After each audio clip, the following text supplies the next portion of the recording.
Sik aku tak nyuwun pirsa karo para penonton. Sik kira-kira nek Mas Gareng niku solawatan setuju napa setuju? Setuju. Lho niku aklamasi Mas. Kowe iki dalang apa provokator?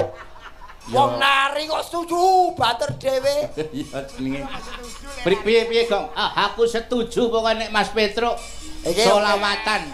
Iki agar solawatan ku ganti kobong tak bacok. Aja aku. Ora iso.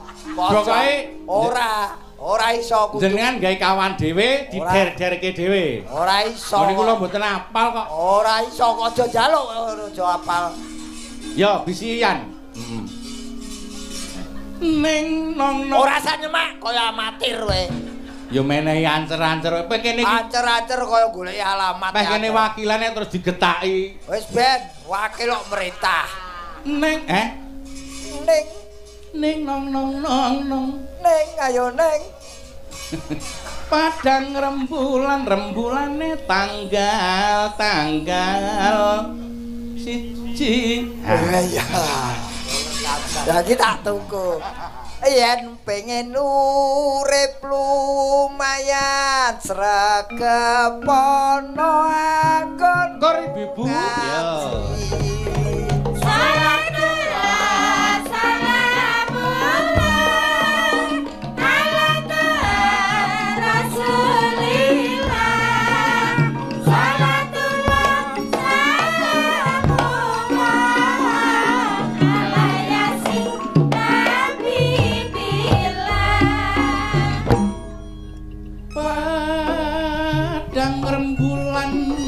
Rembulan tanggal loro yen pengen urip lumayan sregep ngaji ben ora yo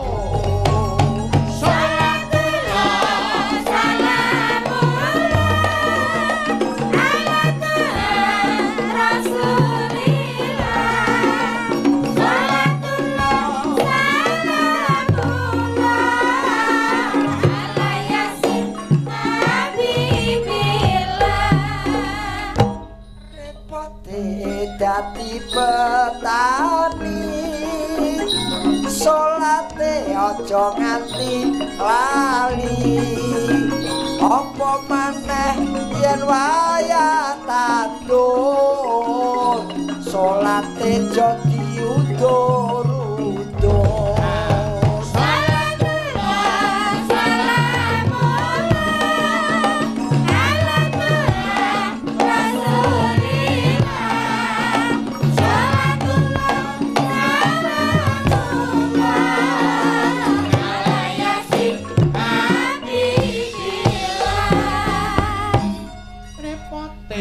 yen tadi sinden salate wis mesti kopek sinden asmane udar sini sregep salat lan sregep ngaji.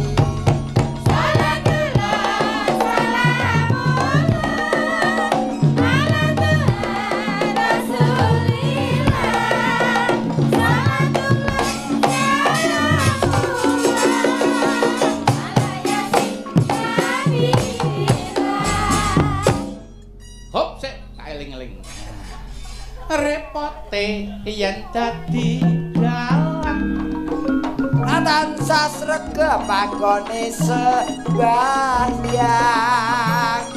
dalang asmane Pagiyarto salate wis ganep limo.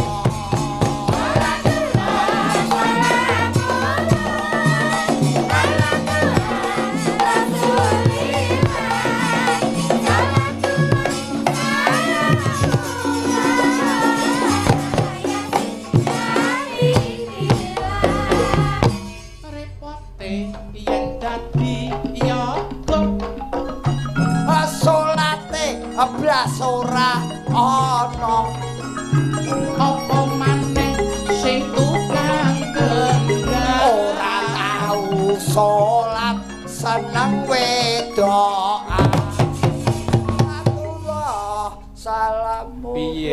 Piye? Salatullah. Lho sampean ki ya ngono kok, Mas.